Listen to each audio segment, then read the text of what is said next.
Hoje eu quero falar com vocês sobre supressão da consciência moral, culpa, família Soprano. Vocês já viram essa série?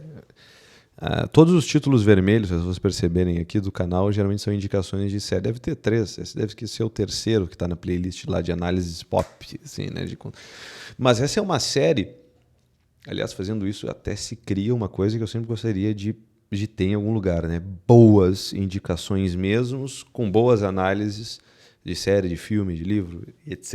e tal. Podem assistir, todas que eu indicar aqui, que são recomendações boas mesmo, vão agregar vocês em alguma coisa. E a de hoje é da série da família Soprano. Basicamente é uma série que vai girar em torno da família Soprano, que é uma série de mafiosos italianos. É uma família de mafiosos italianos de Nova Jersey, né? Gira em torno do protagonista principal, que vai ser o Tony Soprano, que ele deve ter por volta dos seus 40 e poucos anos, tem a mulher, tem 2 filhos, né? E, puxa, claro, entra todos os dramas ali, e num dado momento, eu não sei se eu vou acabar dando spoiler para vocês, acho que eu vou, mas só logo na primeira temporada. O Tony Soprano, ele assume como o chefe, né, dessa família.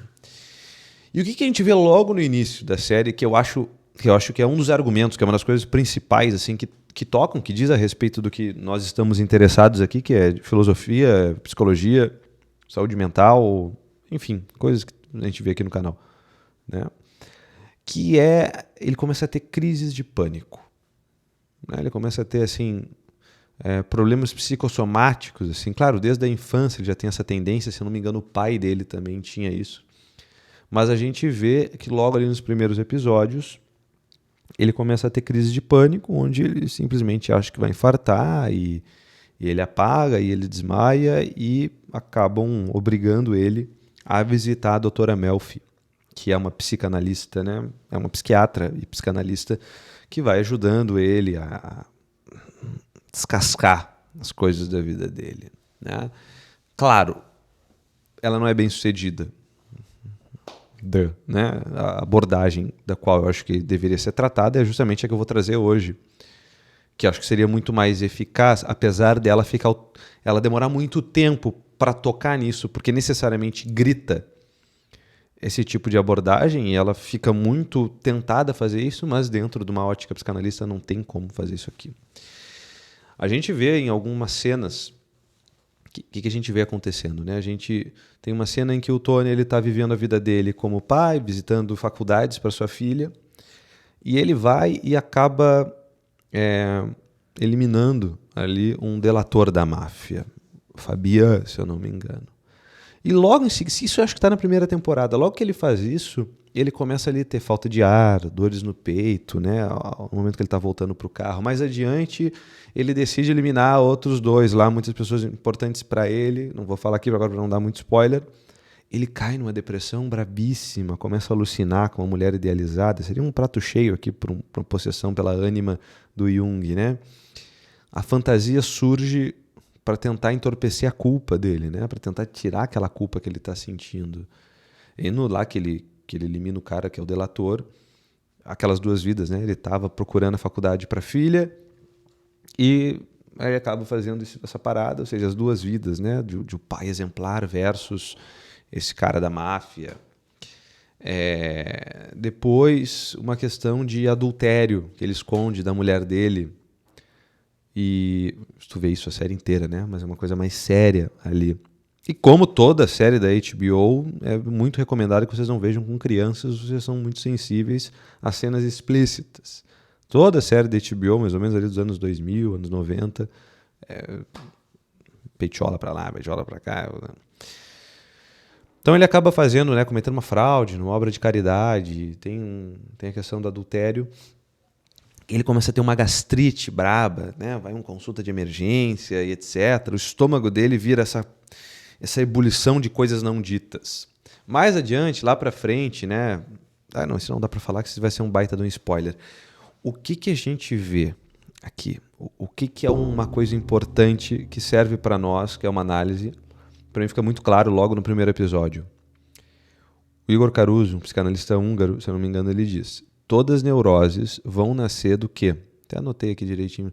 Nascem da repressão da consciência moral.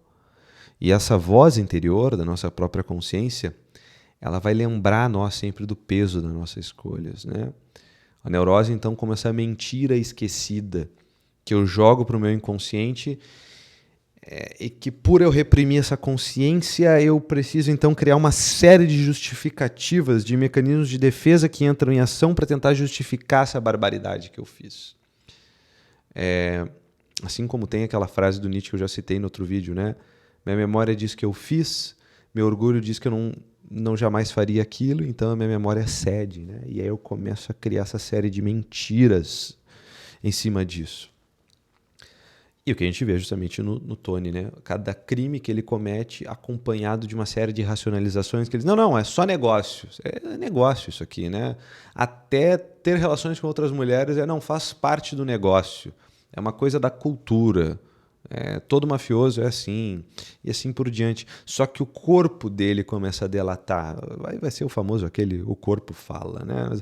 No corpo começa a aparecer esses sintomas por causa dessa supressão, e o pânico funciona, né? O ataque de pânico ele tem como um grande alarme. Isso pode acontecer contigo. Isso pode acontecer comigo. A série, no final das contas, ela mostra um grande aspecto disso de que tudo é negociável. Não, até o sistema nervoso ele vai sucumbir perante disso, de tudo ser negociável, da moral ser relativa, de depende. Não, a culpa crônica, querendo ou não, ela vai levar meus níveis de cortisol, vai me deixar inflamado, vai agravar doenças psicossomáticas, uma ansiedade ferrenha. Não tem como, né? Não tem como fazer. E aí a gente pode se perguntar, é justamente isso, cara. Pensa assim, né? Uma ocasião em que, de repente, eu ignorei o incômodo ético, um deslize, uma puladinha de cerca, umas entrelinhas que eu tentei buscar uma brecha, e aí talvez venha uma dor de cabeça, uma dor de estômago, uma insônia, fugir da terapia, não quis enfrentar aquilo. Anota isso aí, né? E antes de eu correr para remédio, para psiquiatra e etc., assim, cara, eu tô vivendo em desacordo com meus valores, isso aqui é uma coisa que frequentemente, às vezes, eu falo na terapia para os pacientes. Eu digo assim, olha, cara, tem duas opções. Ou tu segue por esse caminho, vivendo em desacordo com teus valores, e logo a gente vai entrar com um remedinho para conseguir te manter estável e tu continuar funcionando, ou tu precisa mudar de vida. Porque é isso, né? A outra opção seria, né, tentar trocar os valores. Mas os valores que a gente tem como nossos, isso aqui vai estar muito presente na aceitação e compromisso, isso aqui vai estar muito presente na logoterapia, principalmente, que vai considerar essa parte espiritual, essa parte dos valores, essa parte do sentido de vida, que é o que, ou seja, se eu tenho um valor e eu estou revogando ele, um valor importante para mim, eu estou negociando ele dentro de um relacionamento, dentro de um trabalho, está me forçando a ser corrupto, um relacionamento que está fazendo eu deixar para trás esse esquema ético que eu tenho e que no final das contas muitas vezes diz quem eu sou. Olha o que acaba tendo que emergir disso, um novo quem sou eu.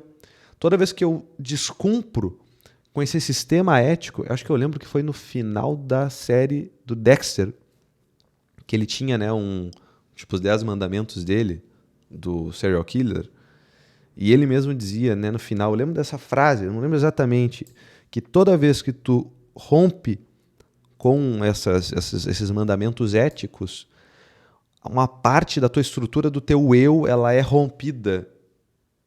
E aí abre um buraco embaixo dos teus pés, porque tu já não sabe mais quem tu é.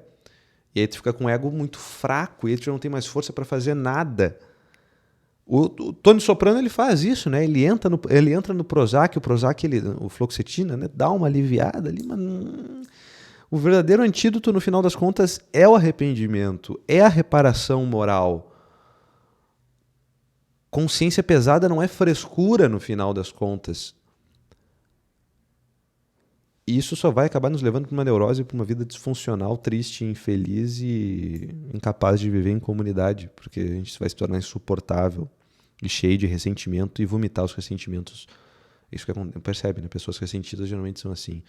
e vão ficar vomitando ressentimento nos outros porque não consegue lidar com essa culpa, é muito pesada, a consciência já está muito suja e não tem uma oportunidade de uma limpeza definitiva. E no final das contas acaba só vomitando de que o mundo todo é culpado pelos seus problemas, e não é verdade. A nossa consciência sempre apita e a gente sempre tem a oportunidade de fazer aquilo que é o certo, de acordo com os nossos valores, que a gente sempre tem. E toda vez que a gente os trai, um buraco abre embaixo do nosso eu e a gente esquece quem a gente realmente é e a gente precisa inventar uma grande mentira sobre quem nós somos de verdade para poder tentar justificar a barbaridade que a gente está fazendo, que a gente sabe que é errado. E aí tu acaba caindo no meu WhatsApp, marcando uma sessão de terapia e me fazendo o teu pix para mim, para eu te ajudar a encontrar esses dramas, ter esse arrependimento, ter essa confissão, digamos assim, voltar a ser fiel aos seus valores e finalmente procurar de novo felicidade de um modo mais íntegro. Acho que é isso, galera. Gostou desse vídeo? Curte, compartilha, se inscreve no canal, é importante. Mais uma análise pop. Saiu. Fazia tempo que eu não saía aqui. Não, se bem que não fazia, não. Não me lembro qual foi o último. Tá bom? Fiquem com Deus. Até amanhã, de repente. Não façam nada que eu não faria. Tchau, tchau.